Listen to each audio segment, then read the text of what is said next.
Hello दोस्तों, मैं सूरज कुमार आपको स्वागत करता हूँ यूट्यूब चैनल सूर्या क्लासेस पे। कैसे दोस्त? आई होप सभी अच्छे होंगे। चलिए दोस्तों, आज फिर से हम एक बार फिर से, जैसे कि आप लोग दोस्तों आपको मालूम है, डेली मेरा 8 AM पे स्पोकन इंग्लिश का क्लास होता है। तो उसको लेकर दोस्तों आ गए हैं हम आप लोगों के सामने। चलिए दोस्तों, स्पोकन इंग्लिश का मेरा ये नेक्स्ट क्लास यानी आज का ये जो क्लास है आपको लिए बहुत ही खास होने वाला है दोस्तों। हाँ, एक नया एक न्यूज़ दोस्तों आपके लिए, आप लोगों के लिए, क्योंकि मेरा एक सेशन स्टार्ट हुआ है जो कि डेली शाम को 8 PM पे आप लोगों के बीच आता है। जो कि क्लास 10th वाले, बिहार बोर्ड वाले के जितना भी बच्चा है सभी के लिए क्लास 10th का मैथ्स का सेशन हम लास्ट 30 डेज के लिए एक सेशन लेकर आए, जिसमें दोस्तों सभी मतलब जितना भी क्वेश्चन वहाँ पर मिलेगा, सब्जेक्टिव ऑब्जेक्टिव सभी टाइप्स के क्वेश्चन हमको आप लोगों को वो उसी यानी एग्ज़ाम के पॉइंट ऑफ व्यू से ही वहाँ पे मतलब उस क्लास में आपको प्रोवाइड करा रहे हैं। तो दोस्तों जो भी दोस्त जो क्लास 10th का एग्ज़ाम देने वाले हैं दोस्तों, तो ज़रूर मेरा वो सेशन आप देखिएगा। और मान लीजिए जो उनके माता पिता भाई बहन है जो कुछ भी देख रहे हैं ना, तो उसको आप क्या कीजिएगा, कोशिश कीजिए उनको कि वो उसको मतलब बताइएगा यदि आप वो देख रहे थे कि ये क्लास करने के लिए। क्यों? क्योंकि इस क्लास से आपको वैसा ही क्वेश्चन उनको देखने को मिलेगा जैसा कि एग्ज़ाम में आने वाला है दोस्तों। तो वो सूर्या क्लासेस के माध्यम से आपको वहाँ पे पर डे शाम को 8 PM यानी 8 बजे रात को मेरा मैथ का सेशन रोज़ डेली अभी से एग्ज़ाम पे यानी 15 फरवरी तक कंटिन्यू बेसिस पे जाते रहेगा दोस्तों। जिसको देखकर आप क्या कर सकते हैं, अच्छा से अच्छा मार्क्स अपने एग्ज़ाम में मैथ्स में ला सकते हैं दोस्तों। तो चलिए, आप अपने यदि आप खुद देख रहे हैं तो आप ज़रूर मेरा वो सेशन लीजिएगा। यदि आप इनके पेरेंट्स है या भाई है या जो कुछ भी हैं, तो कहने का मतलब कि आप अपने यदि आपके घर में कोई ऐसे स्टूडेंट है जो 10th का एग्ज़ाम देने वाला है, तो उसको ज़रूर आप सजेशन दीजिएगा कि वो ये मेरा क्लास करे, क्योंकि वहाँ से बहुत ज़्यादा हेल्पफुल होने वाला है उनके लिए। चलिए दोस्तों, हम स्टार्ट करते हैं। यानी स्पोकन इंग्लिश का मेरा ये नेक्स्ट क्लास है, जहाँ मतलब ये चलिए इसमें जानते हैं किसका प्रयोग करके जानेंगे दोस्तों। तो बिहेव का प्रयोग कहाँ पे करेंगे, किस प्रकार का सेंटेंस में बिहेव का प्रयोग करेंगे, तो उसको उस टाइप का सेंटेंस को आज हम लोग क्या करेंगे, देखेंगे कि कैसे हम लोग क्या बिहेव का प्रयोग करके कैसे कैसे सेंटेंस को क्या कर सकते हैं, बना सकते हैं, उसको बोलेंगे कैसे। तो चलिए दोस्तों स्टार्ट करते हैं। दोस्तों जैसे कि आपको मालूम है बिहेव का प्रयोग कहाँ करेंगे, जैसे तमीज़ से पेश आओ। जैसे दोस्तों कोई जैसे बिना सोचे समझे जो मन में आता है वो बक के जाता है, बोलते जाता है, तो आप क्या बोलते हैं कि तमीज़ से पेश आओ, यानी थोड़ा सोच समझ कर बोलो। यानी तमीज़ से पेश आने का मतलब क्या हुआ दोस्तों, थोड़ा सोच समझ कर बोलो कि क्या कहाँ पे क्या बोल रहा है। तो दोस्तों उसको हम लोग बोल देते हैं तमीज़ से पेश आओ। दोस्तों इसके इंग्लिश में क्या बोलेंगे, बिहेव योर सेल्फ। क्या बोलेंगे, बिहेव योर सेल्फ। तो दोस्तों यहाँ पे बिहेव का प्रयोग हो जाएगा, यानी तमीज़ से पेश आओ के लिए क्या बोलेंगे, बिहेव योर सेल्फ। क्या बोलेंगे, बिहेव योर सेल्फ। दोस्तों चले नेक्स्ट सेंटेंस क्या है, वह तमीज़ से पेश नहीं आया। यानी कहीं पे यदि वो बात समाप्त हो चुका है, घट चुका है, आप कहीं पे गए हैं, किसी को बता रहे हैं, तो आप उनके बारे में क्या बोलते रहते हैं कि वह तमीज़ से पेश नहीं आया, यानी वो तमीज़ से नहीं बोला, जो मन में आया बोल दिया। तो दोस्तों वह तमीज़ से पेश नहीं आया, इसके लिए आप इंग्लिश में क्या सेंटेंस का प्रयोग कीजिएगा, he did not behave properly. He did not behave properly. He did not behave properly, यानी वो सही तरीक़ा से अपना बिहेवियर नहीं प्रेजेंट किया, नहीं दिखाया। तो दोस्तों वह तमीज़ से पेश नहीं आया, उसके लिए क्या बोलिएगा, he did not behave properly. Next दोस्तों, उसका व्यवहार सही नहीं था। अब यानी वह तमीज़ से पेश नहीं आया, उसके जगह पर आप ये भी बोल सकते हैं कि उसका बिहेवियर सही नहीं था, यानी उसका बिहेवियर यानी व्यवहार सही नहीं था। उसको आप इंग्लिश में क्या बोलिएगा दोस्तों, तो चलिए जानते हैं। उसका बिहेवियर सही नहीं था यानी व्यवहार सही नहीं था। His behaviour was not up to the mark. क्या बोलिएगा, his behaviour was not up to the mark. क्या बोलिएगा, his behaviour was not up to the mark. किसके लिए दोस्तों, उसका व्यवहार सही नहीं था, उसका व्यवहार सही नहीं था। इसको यदि आपको इंग्लिश में बोलना है तो आप कैसे बोलिएगा, his behaviour was not up to the mark. His behaviour was not up to the mark. His behaviour was not up to the mark. Clear दोस्तों। चलिए नेक्स्ट सेंटेंस की ओर बढ़ेंगे।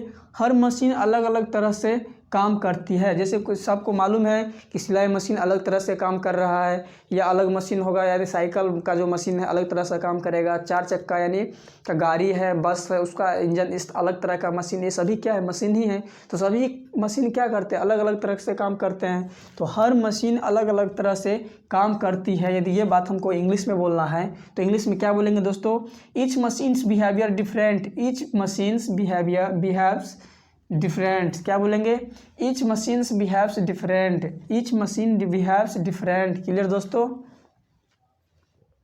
नेक्स्ट दोस्तों, वह छुट्टी पर है, यानी दोस्तों बिहेव का प्रयोग करके कैसे बनाएंगे आपको समझ में आ गया होगा। तो चलिए नेक्स्ट की ओर बढ़ते दोस्तों। जैसे कोई छुट्टी पे चला गया, तो छुट्टी पे यानी कहीं पे मतलब ऑफिस में नहीं आया है, ऊपर अब्सेंट है दोस्तों, तो हम लोग क्या बोलते हैं, वह छुट्टी पर है।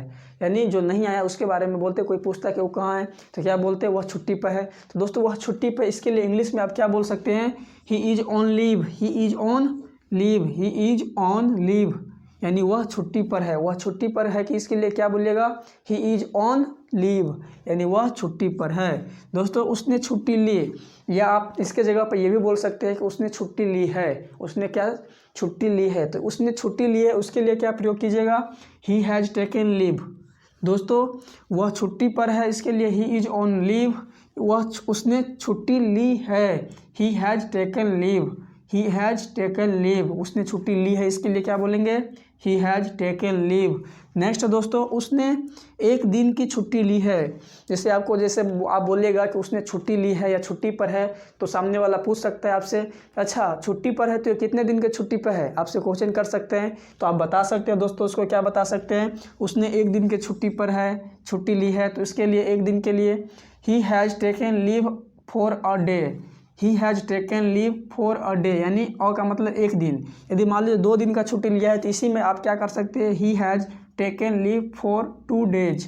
या मान लीजिए उसने 3 दिन का छुट्टी लिया, उसके लिए क्या बोल सकते हैं, he has taken leave for 3 days, और या 5th डेज या 10 डेज, जितना डेज है ना, आप वहाँ पे एक जगह पे आप पुट करके नया तरीका का सेंटेंस बना सकते हैं। तो चलिए, उसने एक दिन की छुट्टी ली है, उसके लिए क्या बोलेगा, he has taken leave for a day.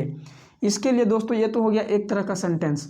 अब दूसरे तरीका का सेंटेंस दोस्तों, इसी को आप दूसरे सेंटेंस का दूसरे तरह से कैसे बोलिएगा, यानी उसने एक दिन की छुट्टी ली, इसी को आपको बोलना है अलग तरीका से। तो आप बोल सकते हैं he has gone on leave. क्या बोलिएगा, he has gone on leave, he has gone on leave. इसी को तीसरा तरीका से आपको मान लिया बोलना है, तो इसके लिए आप प्रयोग कर सकते हैं he has gone on a long leave, यानी उसने लंबे समय लॉन्गे छुट्टी पर गए हैं। He has gone on a long leave, यानी लंबे छुट्टी का बात किया जाएगा तो क्या बोलेगा, he has gone on a long leave, यानी वह लंबे छुट्टी पर है। क्लियर दोस्तों। नेक्स्ट, उसने छुट्टी के लिए आवेदन दिया है, यानी किसी ने पूछ दिया कि ये छुट्टी लिया है या अपने आप छुट्टी कर दिया है, तो आप जैसे बोलते हैं उसने छुट्टी के लिए आवेदन पत्र दिया है या आवेदन दिया है, तो उसके लिए आप क्या बोलेगा इंग्लिश में, उसने छुट्टी के लिए आवेदन दिया है, he has applied for leave, he has applied for leave, उसने छुट्टी के लिए आवेदन दिया है। नेक्स्ट दोस्तों, उसने इस पोस्ट के लिए आवेदन भेजा है। जैसे आप किसी पोस्ट के लिए कोई फॉर्म भरते हैं या आवेदन देते हैं, तो दोस्तों उसमें बहुत सारा पोस्ट होता है, तो उसमें जिस पोस्ट के लिए आप आवेदन दिए हैं, तो जैसे कोई पूछ रहा है आपसे, तब क्या बोलिएगा, उसने इस पोस्ट के लिए आवेदन भेजा है। तो आप क्या बोल सकते हैं, जैसे आपको कहीं पे काम करना है, जॉब करना है, और जिस पोस्ट पे काम करना है उस पोस्ट के लिए आप एक पत्र के माध्यम से वहाँ पे यदि सेंड करते भेजते हैं, तो आपको बताना है, कोई बोलेगा तो क्या बोलेगा, उसने इस पोस्ट के लिए आवेदन भेजा। इसको इंग्लिश में क्या बोलिएगा, he has applied for this past, he has applied for this past. क्या बोलिएगा, he has applied for this past, यानी उसने इस पोस्ट के लिए आवेदन भेजा। इसके लिए इंग्लिश में क्या बोलिएगा, he has applied for this past. Clear दोस्तों। चलिए आगे बढ़ते हैं। उसको छुट्टी मिल गई है, जैसे आपको छुट्टी के लिए आवेदन दिया है, तो उसको जैसे मान लीजिए उनके ऑफिस से यदि छुट्टी मिल गया है, तो कोई बोलता है ना कि उसको छुट्टी मिल गई है, तो इसके लिए इंग्लिश में क्या बोलिएगा, he has been granted leave. Granted का मतलब क्या होता है दोस्तों, लेना होता है। क्या होता है, ग्रांटेड का मतलब क्या होता है, लेना। छुट्टी जो लिया था ना उसको मिल गया। ग्रांटेड का मतलब क्या होता है, लेना होता है। तो आप ध्यान रखिएगा, कंफ्यूज मत होइएगा। ग्रांटेड का मतलब क्या होता है, लेना, यानी उसको छुट्टी मिल गई है। He has been granted leave, he has been granted leave. Next है दोस्तों बिना बताए छुट्टी पर चले जाना, यानी आप जहाँ पे काम करते हैं वहाँ का मेन जो मैनेजर होता है उसको आप बिना बताए यदि एब्सेंट करते हैं तो वहाँ पे जो भी वर्कर होगा वो क्या बोलते हैं, बिना बताए छुट्टी पर चले जाना। यानी वो बोलेंगे कि बिना, आप जाइएगा अगले रोज़ तो आपको बोलेगा कि बिना बताए छुट्टी पर चले जाना बहुत गलत बात है, या कोई भी बात है। तो कहने का मतलब उसके लिए इंग्लिश में बिना बताए छुट्टी पर जाना, इसके लिए इंग्लिश में आप क्या प्रयोग कीजिएगा, you should not bank the class, you should not bank the class. यदि आप क्लास में कहीं पे पढ़ाई कर रहे हैं और टीचर को बिना बताए यदि आप एब्सेंट हो जाते हैं तो आपको बोलेगा कि बिना बताए छुट्टी पर चले जाना, तो इसके लिए आपको इंग्लिश में क्या बोलना है, you should not bank the class, यानी you should not bank the class, यानी बिना बताए छुट्टी पर नहीं जाना चाहिए। नेक्स्ट है दोस्तों ज़रा मेरा एक काम कर दो। जैसे आपको कोई काम रहता है और जिससे मतलब किसी को बोलना रहता है कि ज़रा मेरा एक काम कर दो, तो ऐसे दोस्तों हम लोग हमेशा बोलते रहते हैं कि ज़रा मेरा एक काम कर दो, ज़रा मेरा एक काम कर दो। इसके लिए इंग्लिश में क्या बोलिएगा दोस्तों, ज़रा मेरा एक काम कर दो, please do me a favour, please do me a favour, please do me a favour. क्या बोलिएगा, ज़रा मेरा एक काम कर दो। इसके लिए इंग्लिश में क्या बोलिएगा, please do me a favour. क्या बोलिएगा, please do me a favour. Next दोस्तों, क्या आप मेरा एक काम कर देंगे, यानी अगले रोज़ मान लीजिए आपको काम करवाना है किसी से और आपको उसको बोलना है कि क्या मेरा एक काम कर देंगे, जैसे बोलते ही हम लोग दोस्तों, तो उसके लिए इंग्लिश में आप क्या प्रयोग कीजिएगा, will you do me a favour. क्या बोलिएगा, will you do me a favour. क्या बोलिएगा, will you do me a favour, will you do me a favour. क्या आप मेरा एक काम कर देंगे। दोस्तों इस प्रकार का सेंटेंस यदि आपके सामने आता है तो आप इसको क्या कीजिए, बार बार रिवीजिंग कीजिए। जैसे कि आपको हम स्टार्टिंग क्लास में यानी इंट्रोडक्शन क्लास में ही बताया है कि इसको सबसे पहले आप क्या कीजिए, अच्छा से एक कॉपी, आपको बोले जब भी मेरा क्लास हो तो क्लास स्टार्ट होने से पहले आप एक कलम और एक कॉपी लेकर ज़रूर बैठिएगा और जो भी मेरा क्लास में मिल रहा है, जो भी सेंटेंस आपको दे रहे हैं उसको आप नोट कीजिए सही तरीक़ा से और उसको 3 टाइम्स रीड करने के लिए जैसे ही बोल रहे हैं, तो इसके बाद जहां आपको ज़रूर लगता है इस प्रकार का सेंटेंस, वहां पे इसको क्या किए, इस्तेमाल कीजिए और धीरे धीरे दोस्तों आपको क्या होगा, इंग्लिश में बोलना आप सीख जाइएगा। क्लियर दोस्तों।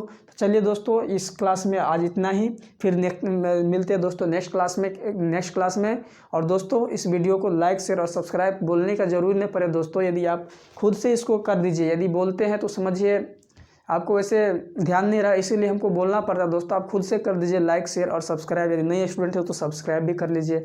और इस क्लास के माध्यम से इतना ही दोस्तों, तो इसको क्या कीजिए, ज़्यादा से ज़्यादा क्या कीजिए, इसको प्रैक्टिस कीजिए और जहाँ ज़रूर लगता है वहाँ पे इसको इस्तेमाल कीजिए दोस्तों। क्लियर दोस्तों। और चलिए दोस्तों तो आज के इस क्लास में इतना ही, फिर मिलते हैं नेक्स्ट क्लास में दोस्तों।